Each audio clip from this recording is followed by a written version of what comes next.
The only thing that I want, the only thing that I need.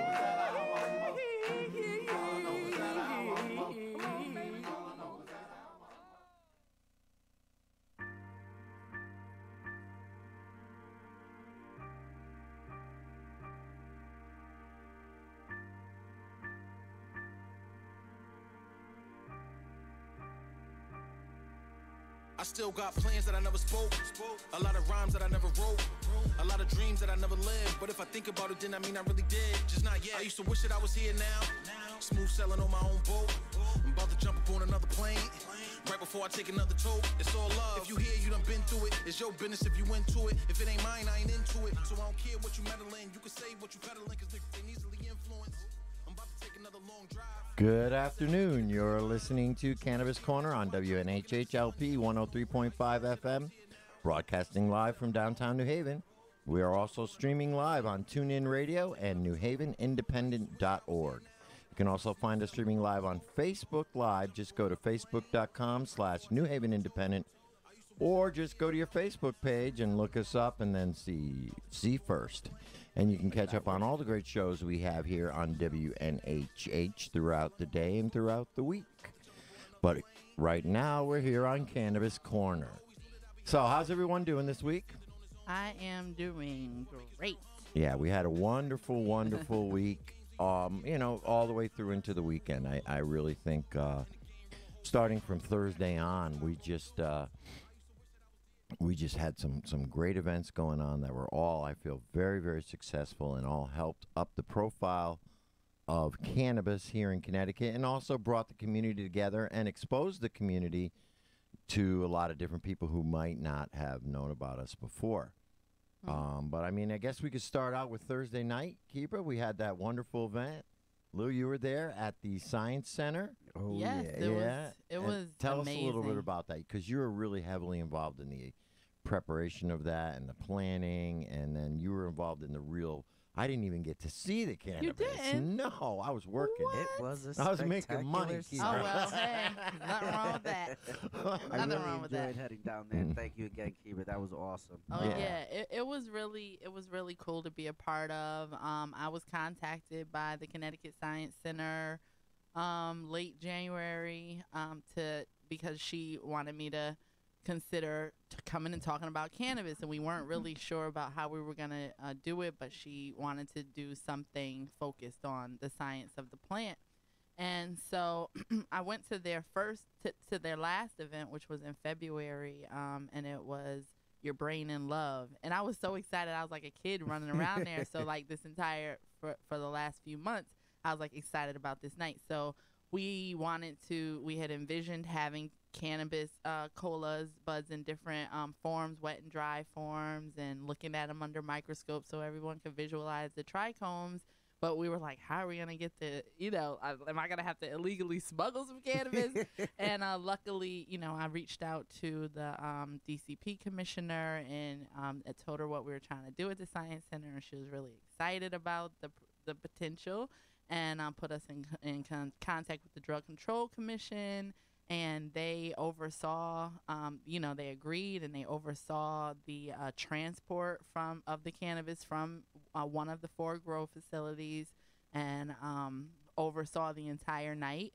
And we were able to visualize cannabis under microscopes, but we invited Ellen Brown down from Massachusetts and some Samia seminars.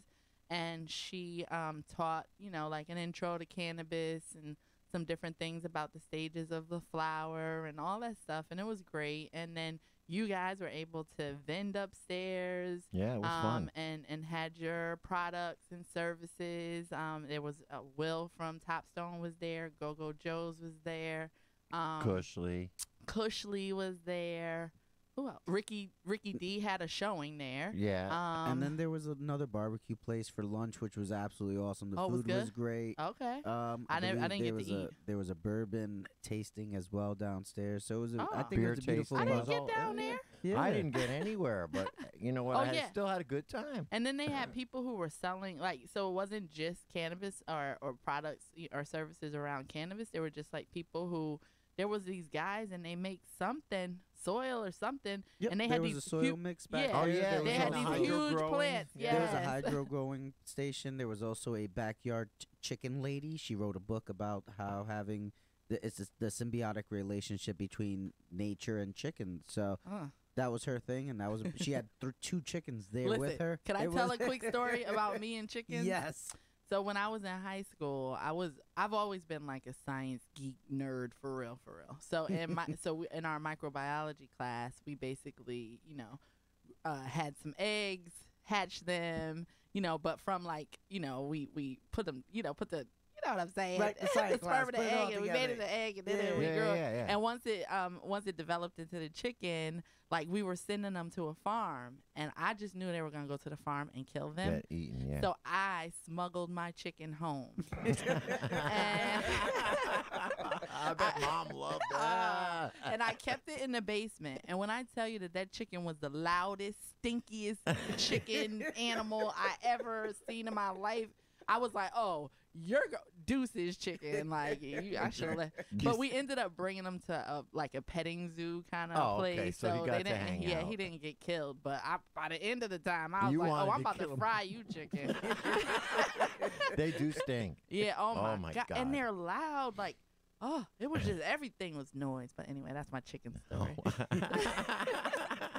So yeah, that was a really, really, really good night. I Yeah. really enjoyed that Yeah. night, and I think it was good because it did expose cannabis to normal people. They got to look at it under a microscope, and they got a little 15-minute, 20-minute presentation on what it was about, and they got to meet and greet and see CBD products, and it was good. I know for me personally, I answered a lot of questions Yeah. about it.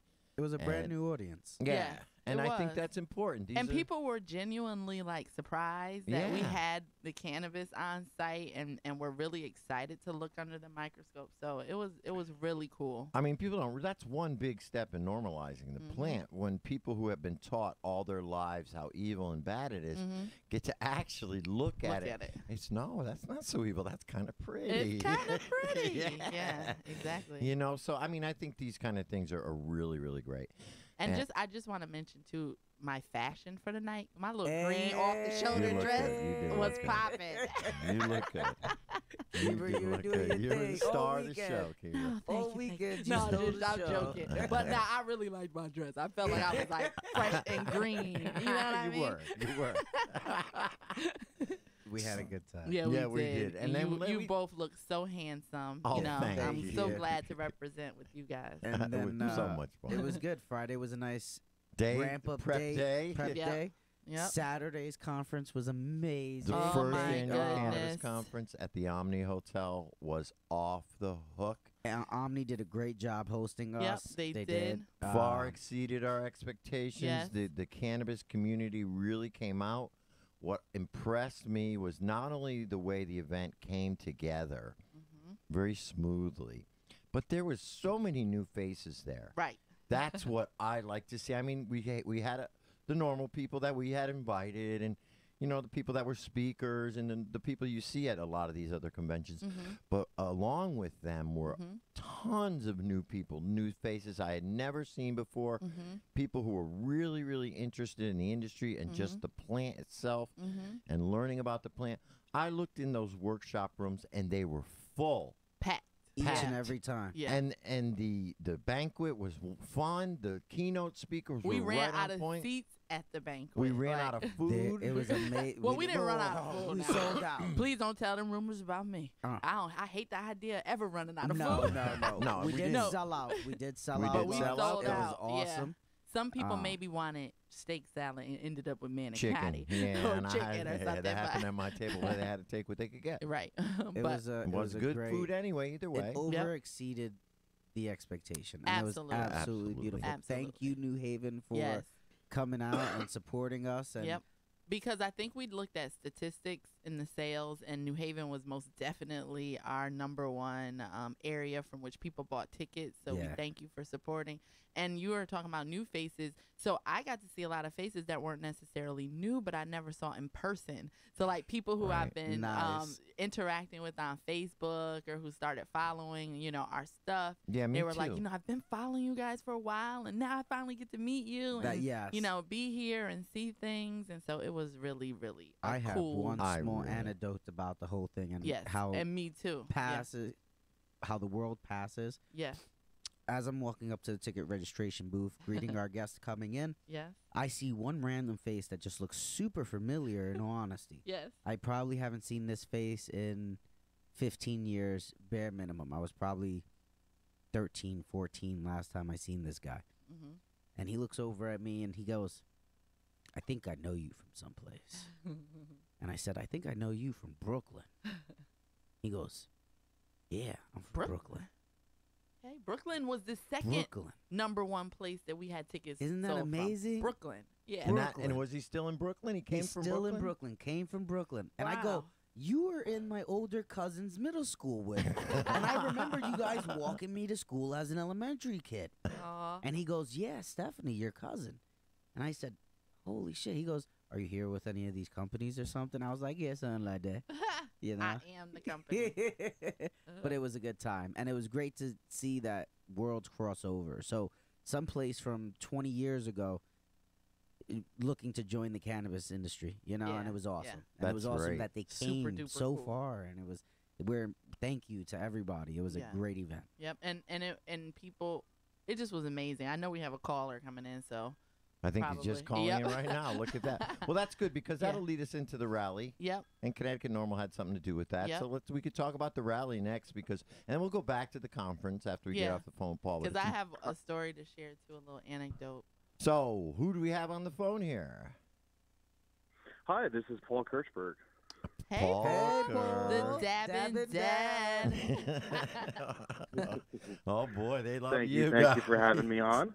Paul, thank you for calling in. We know you're the executive director of Connecticut Normal, and we wanted to, just give us a little bit of background about yourself, how you got involved in activism, and what's going on with legalization here in Connecticut. All right, I'll try to keep it a little bit brief. So how did I get into activism? Well, I'm a combat vet. I served in the Marine Corps. Thank you for your service. When I came yes, home, thank you. Thank you. When I came home, I, like many other people, I came home and I self-medicated with PTSD. For my PTSD, not that I was necessarily ashamed. It was kind of at some point, I actually just didn't even identify the fact that I was having these situations. And then what ended up happening was I started trying to avoid them. That went on for an extended period of time before I decided, enough was enough, and I was going to go attempt to go to the VA and see what they could do. What started with alcohol and self-medication turned into pills, and the quality of life that I was expecting was not what I was seeing. And after a couple of years, enough was enough, and I just was at wit's end. And luckily enough, I had another former Marine. Went out to go visit him, and he told me how it was. I was, straight talk, told me what he saw. I hadn't seen him in a while, and his observations stuck with me. I came back home, had a really deep conversation with my wife and family, and what I wanted to do and what I wanted to get out of life, and I decided to give cannabis a try. Gave it a 45-day trial, and fast forward, we're here 5 years. That's a long trial. Yeah. Yeah, I mean, there's a lot of other people like myself. I mean, did the trial ever stop? And what we're looking at is, I got my life back. And not only did I get my life back, but I got the quality of life that I wanted. I started meeting other people. I started talking. I started understanding that a lot of the stereotypes that I was led to believe were completely false, all based on false premises. And being a veteran, being somebody who has put the country in front of themselves, I felt it would only feel the fit was right. Like I felt like there was a desire to help other people. You know, I had great support network of individuals, my family, that all supported me in my efforts. And that's really what brought me to activism, was the fact that I literally was at wit's end. I had nowhere else to go. I had nothing else to do. And then beyond my own expectations, this plant helped me. It's not only medical, but it's recreational. And to sit here and see people say things uneducatedly about cannabis, talking about it like they actually know what it is, I found it disparaging. And I thought that there was other people out there that were being marginalized or didn't even have a voice. And I felt like they needed to be heard. And I'm loud, I'm rambunctious, I'm energetic, and I like helping people. So it just seemed like a natural fit. I came across Connecticut Normal. I met some other outstanding individuals that were just as dedicated to this cause of helping people and bringing down the stigmas of cannabis because it was just the right thing to do. I feel there's a lot of moral and upstanding individuals out there that just don't get a voice, that don't get seen, and that's unfortunate. And I think myself and other people on the Connecticut Normal Board take it as a badge of honor to be able to sit there and fight for others. And the fight right now starts at the Capitol steps in Hartford.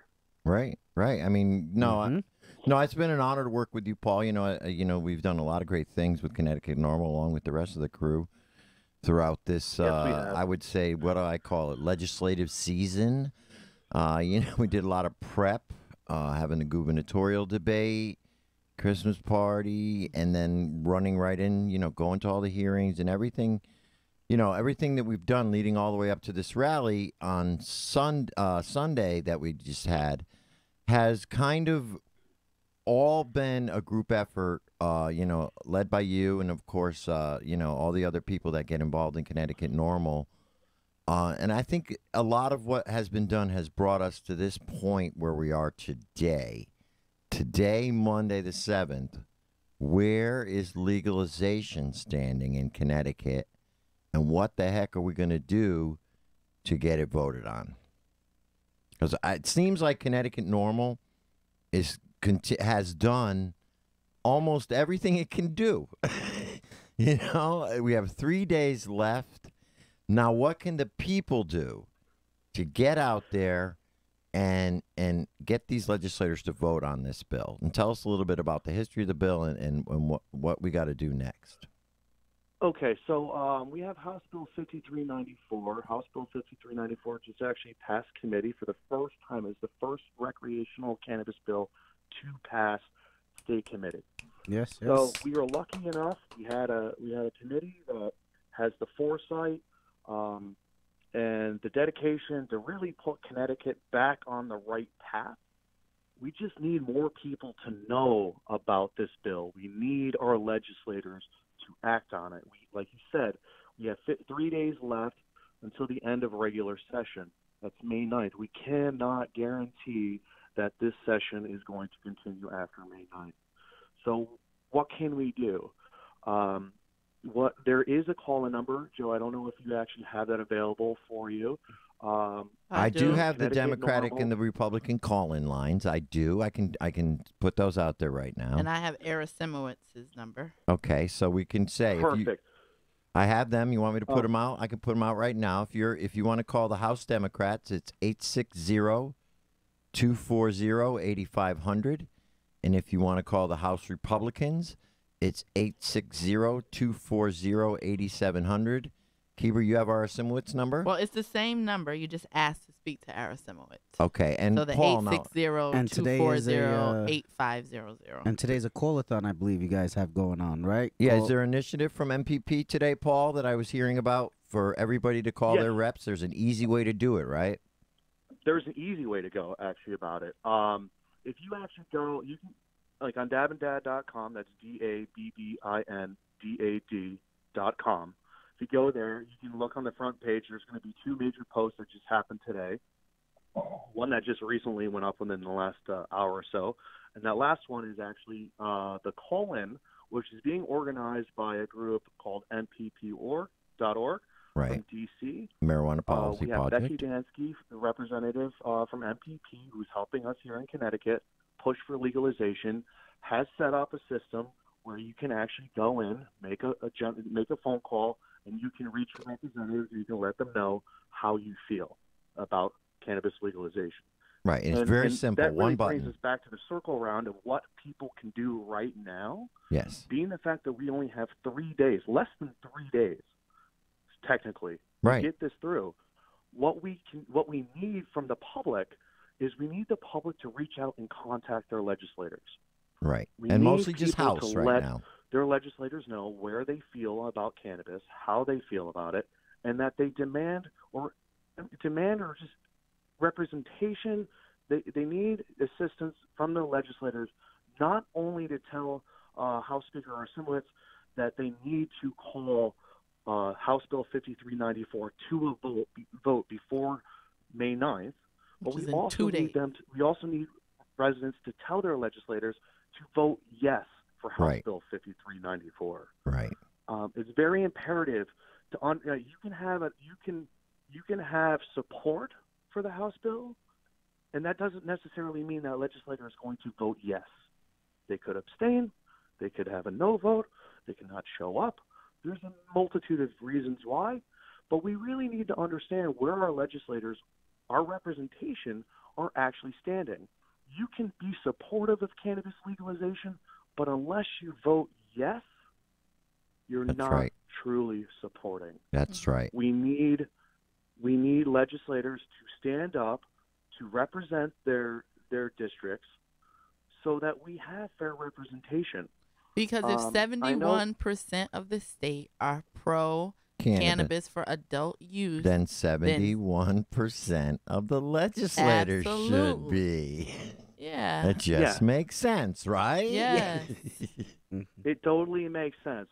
And to sit there and to overlook a proven reoccurring study, you have this outcry of 71% of state residents in support of cannabis legalization.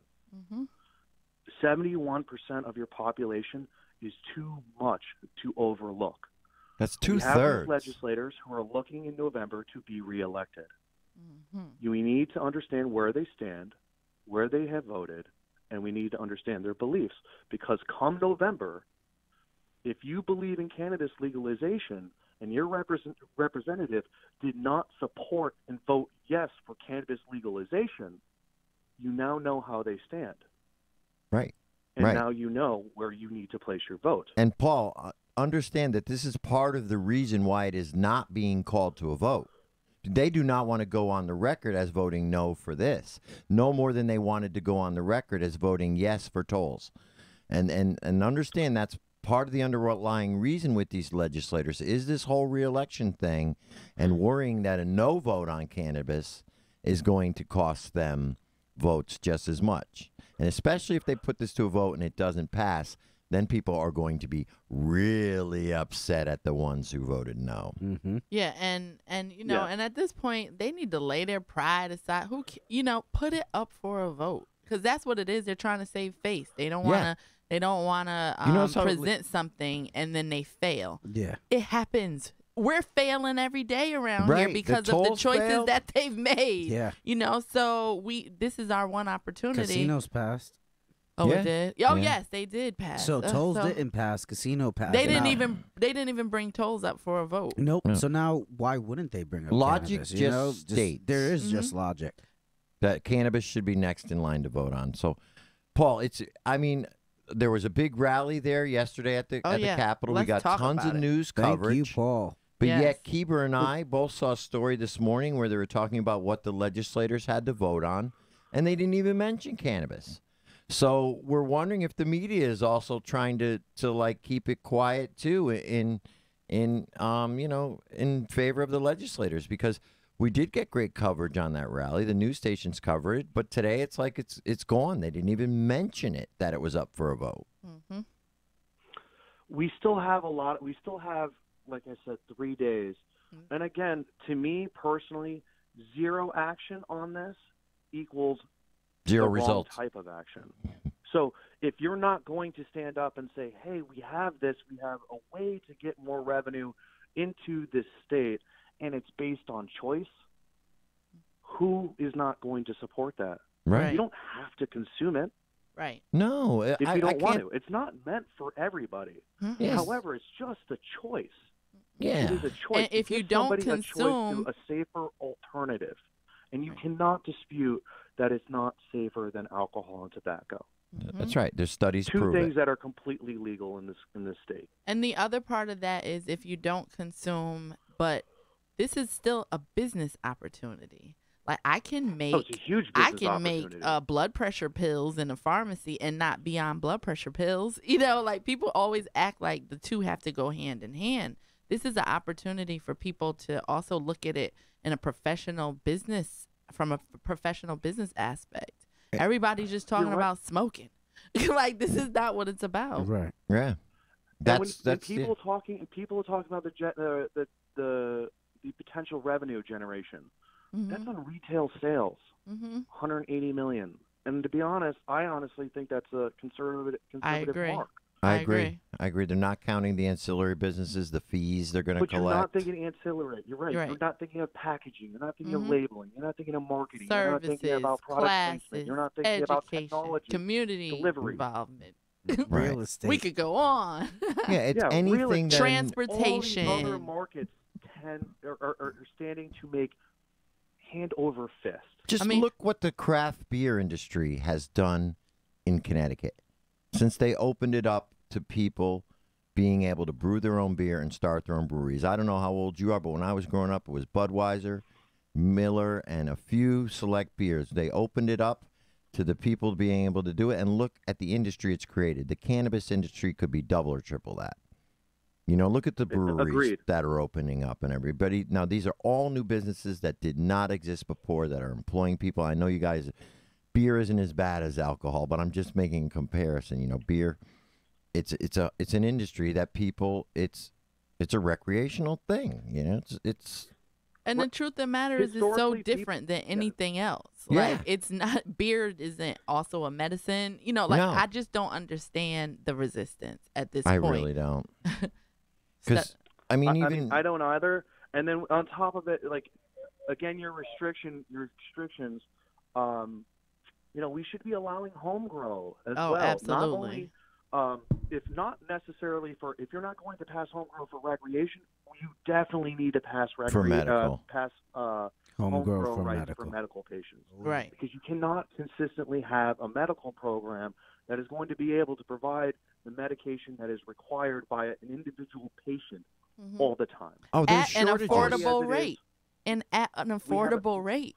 And there's shortages all the time at these dispensaries. And I was just reading an article today how Connecticut's patient numbers are skyrocketing. So they've already had a hard time keeping up with the demand now, not only for the medicine, but just to keep the patient registrations on it in a timely fashion. I mean, so you're right. The next best step is let people grow their own. Then the dispensaries won't be so overloaded. Yeah, and then if you think about the skills that you gain by learning how to grow a plant, like, you know, you just can't, it would help. This plant is going to help so many people in so many different ways. Can you just imagine someone, and I have seen people who suffer with PTSD actually putting their hands in the soil and, you know, really kind of nurturing that plant. That's therapeutic. Yes. You know, these are Very therapeutic. And that's just one aspect that One people just aspect. don't understand. It is Yep. another way of coping. Yep. Especially, I can only speak for people. Well, I can only speak with PTSD as it relates to veterans. But through my experience and my medical path is cannabis has only been one facet. It's been my medication. But alongside of that, there's therapy, there's group, there's other things. Cannabis has allowed other people to just get out of their house. Yeah. Like, that speaks leaps and bounds because it has to start somewhere. Yeah. It has to start somewhere. And you have all these other different aspects of cannabis that can be beneficial. Like you said, planting, just gardening in itself is a way of therapy. You have, being dedicated to the grow part process. You can find regularity. You can find how about what you can make from hemp? And you can help identify, like, you can actually have a quality of life because you know what you have to do each day. You're not worried. And a lot of people don't think about all this. They just think about a plant. People want to get high. Well, And that's the stigma we have to erase. We were speaking about that, like you say, normalizing cannabis. That's Connecticut normal. Normalizing cannabis is part of the process as well, because still a lot of it's one thing to educate the lawmakers, but if the general public, the general public is still very much ignorant too, and they need to be educated so then they can pass their knowledge on to the lawmakers and let them know that it's not all coming from us, the activists and the quote-unquote people who are working the industry now. So it's really important for the public to be educated. Yes. I can't agree with that more. I mean, it needs to come. Some of the best conversations I have ever experienced as it relates to cannabis was literally having a conversation with somebody else and having somebody overhear our conversation and coming up and being a part of it. Yeah. Hearing how certain certain disabilities or diagnoses that require different types of strains and what works out and how can I better medicate? Do I need to consume a lot or do I not?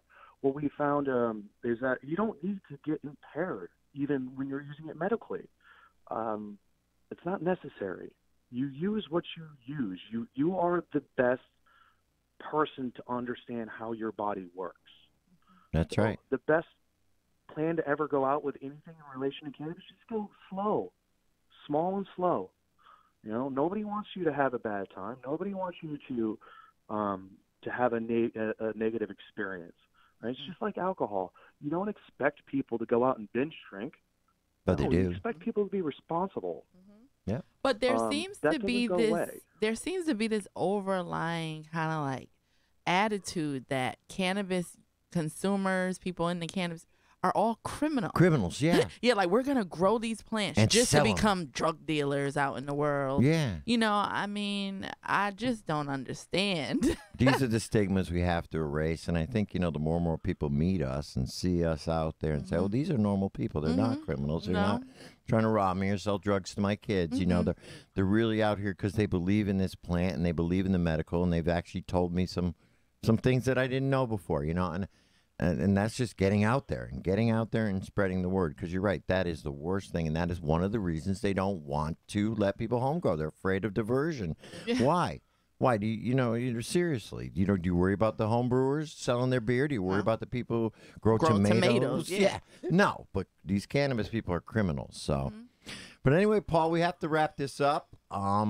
Thank you for calling. Yeah, thank you. What's Paul. next on your on Normal's agenda? When's the next meeting? How do people join? How do they get in contact with you? Oh, well, can you talk a little bit about Dab and Dads and tell us about what that's all about before we go? So I'll start off first. If you're interested in Connecticut Normal, we will be posting a meeting date. The next slated meeting that we are having is May 17th. Okay. We'll have all our details online. Okay. If you please go to Facebook/Connecticut Normal, you will find us. As for membership, come on down. Just come meet us, be a part of us. All that we do require to be a membership of Connecticut Normal at this point is to be a national supporter of Normal. Yeah, join Connecticut. So you can clearly do that Normal. by going to normal.org and donating to their cause.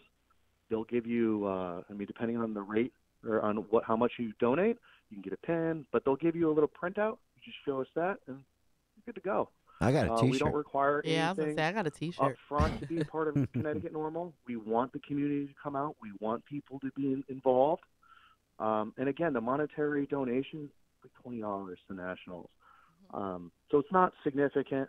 Yeah, so if someone you was can just spare saying. it, Someone just said to me, "I want to join Normal, but I don't have the money."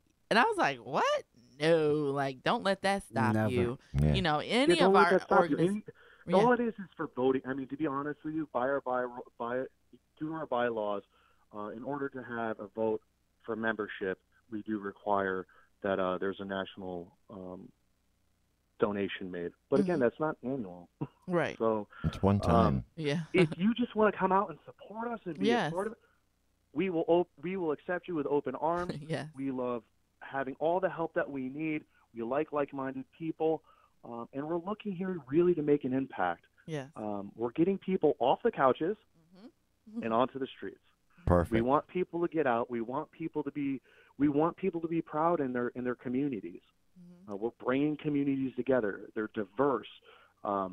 It has been truly a great pleasure to be a part of Normal the last few years. And we're lucky to have you. Well, thank you. I'm very thankful to have such a great support staff, a great board at Connecticut Normal that helps push all of this. Connecticut Normal has done a lot of great things in the last year, and again, I can't take any of that credit solely. It's been a great group effort, and I'm proud to just be a part of it. Well, thank you, Paul. And like I said, it's been a pleasure working with you on the Normal board myself. We got a lot of work to do and if still. anybody's interested in Dab and Dad, so Dab and Dad is actually it's a Connecticut medical marijuana patient blog. I started off essentially as a blog for myself, being a veteran and a father of two beautiful, healthy young girls, and my wife. It was a coping mechanism for me to make it through and try to see. And what started off as being just a small therapeutic outlet turned into a rather large, time-consuming page, which I adore. I love helping people, and to see that people utilize the site and the applications, it just truly is just truly mind-blowing how much it's taken off. And again, in the same token with dabanddad.com, I've had a few select individuals. I'll give you a shout out right now, Tom and Martin. Thank you very much for all the help. But if you are interested or you're concerned about what you're consuming, please go to dabanddad.com. We have a database that can help clarify a lot of the confusion you may be experiencing. And as well, we offer we do news postings. We'll let you know what's going on in the cannabis community around the world and internationally, as well as doing local commentary and posting that you could help you here locally in Connecticut as well. Oh, well, Very, thank very you. cool. Yeah, that's dabanddad.com. Yes. And there's always articles about what you can do for activism. I know the whole thing about the call-in day today is posted up there now. Yep. So I just shared it too on my page. So if people want to go Yep. to Facebook and check out Dab and Dad or the site, please do. And Connecticut Normal as well. Paul, thanks again. Thank you so Thanks, much, Paul. Again, we appreciate all Thank that you all. and everybody at Connecticut Normal does, and we'll see you out there on the road. See you on the 7th. Have a good one.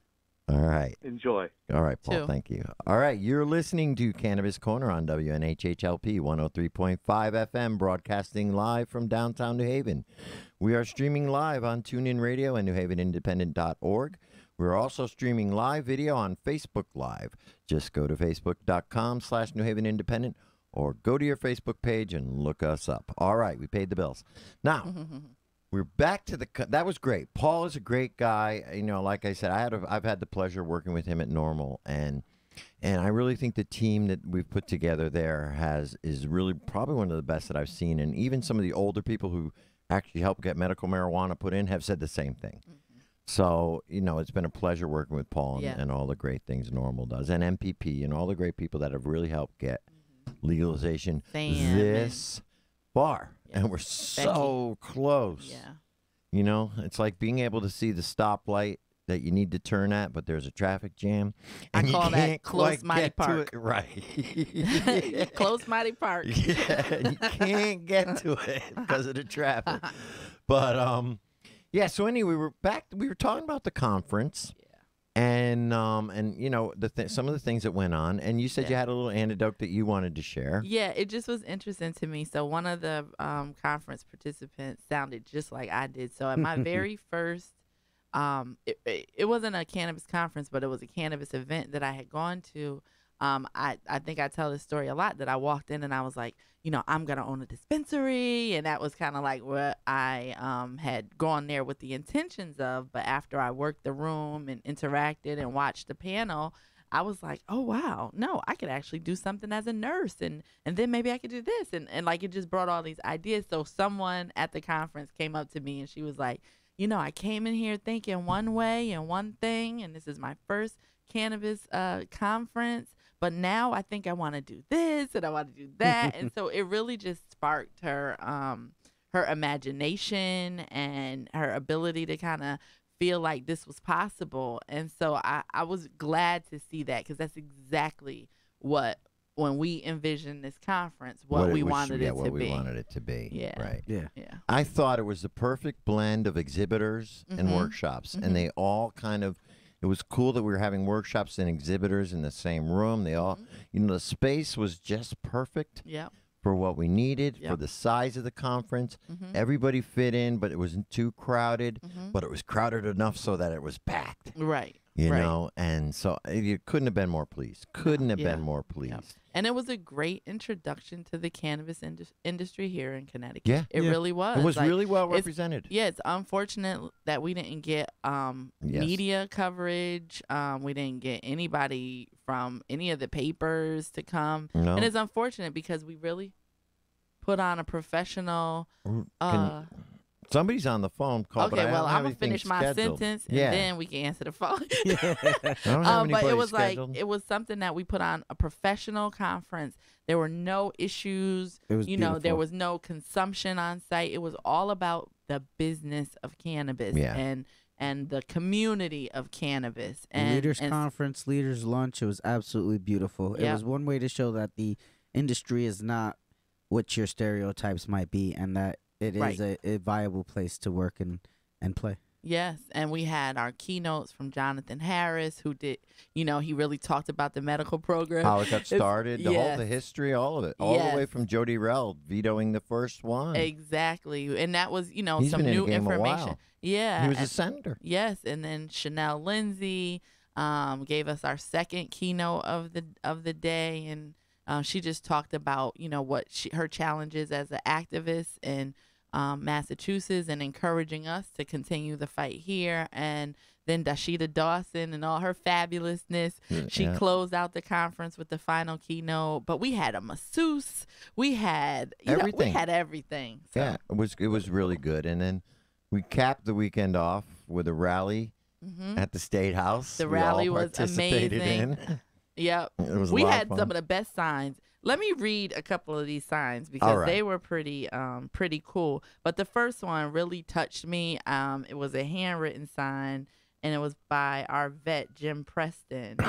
And it just went away. Oh, it said, vet, 20 years, firefighter, EMT, pain, fentanyl, Vicodin, Zoloft, and Valium tried to kill me, and cannabis saved me. Yeah. Yes. And that's a true story. You heard Paul tell his story. Yeah. So true with a lot of veterans. That's really one area that I think cannabis legalization is going to help immensely, as long as the VA and the people in charge will embrace it as a form of treatment. And I mean, we have to keep saying these things. So if they sound repetitive, it's because obviously it's needed to be repeated. Yeah. But states who have legalized cannabis for adult use have seen a reduction in opioid deaths. Right. People are dying. And I know I say this all the time, All the but time you people do.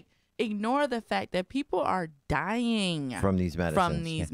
From opioids. Yeah, they're not medicine. They depress your respiratory system to the point that you stop breathing in your sleep. Did some nurse telling you this? And for people, and they're not effective. They don't. No.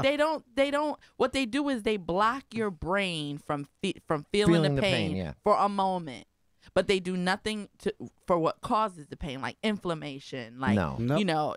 And then over time, it becomes less effective, so you need more, and that's and more. more and more. It treats the pharmacy symptom, company- not the cause. Right. Right. The pharmaceuticals companies knew this before they were doing anything, so they knew. You know, you watch the Dr. Sanjay Gupta series was very informative, and it's great that it shares so much information. One of the funny things, I texted you when I saw this, the same doctor we presented to one panel, who the opposition might say just tried to discredit him because he didn't have a tie on. And he didn't have a lab coat. Yeah. 2 weeks later, we see him on CNN. Dr. Sanjay Gupta as the expert. He was right here in Connecticut. Yeah. Yeah. Who? Oh, the guy with the. Oh, the ponytail. Yeah.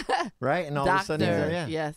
Come the on. doctor. It's crazy. But they didn't want to. They were like, "Oh, when we saw him He's with the not ponytail, legitimate. we didn't think that he was legitimate." Yeah, they need mean, these we guys need like this- D'Souza, right? Yeah. Who's not legitimate, need him. pretends that he is. You need it like you Anyway. need a headache. You know, one thing about the conference, I will say, that was a little disappointing to me Well, was the lack of participation from the growers and the dispensaries. yeah, we had Only one dispensary, and that's the one we go to, right? Yep. Arrow we had a Alternative personal- Care. I think they did it That was because a we had a personal But relationship. they're awesome. Thank But you for that. And we- thank you, Arrow. We really do thank you over at Arrow for that. Yeah. But right, other than that, because we had a personal relationship, nobody else supported. They were all invited. I know myself. I sent the emails myself.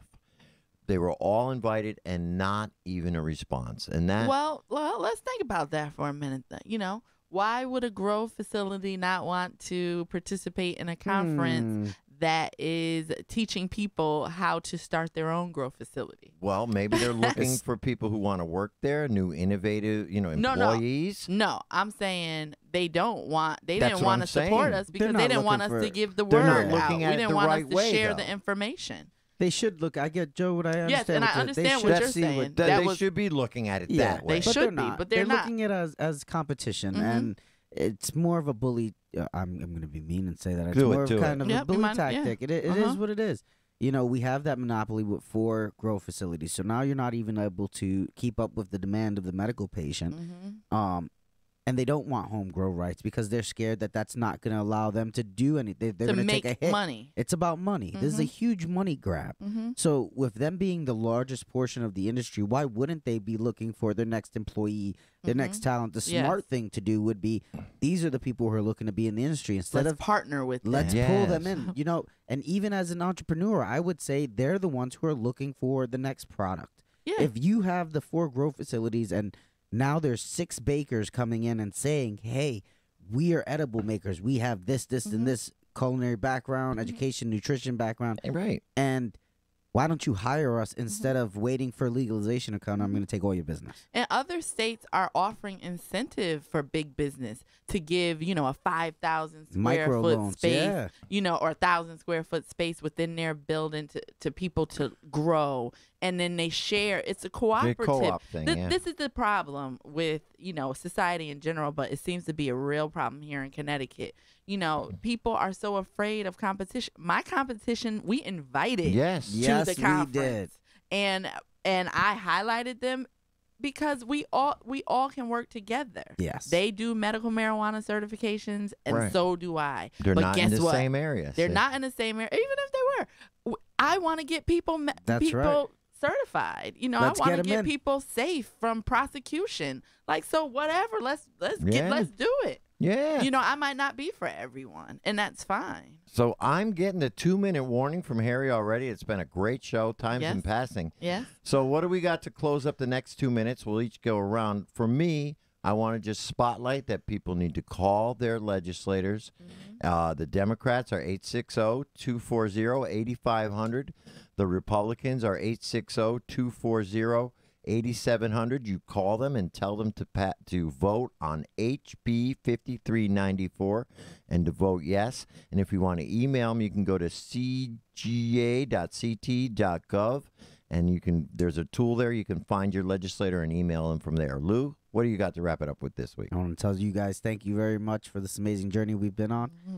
Truly have enjoyed it. It's a growing and growing field, and it's growing great friendships. This weekend was one of those times that you see there's great people in the area, and I appreciate you guys so much. So stay happy, healthy, and high, guys.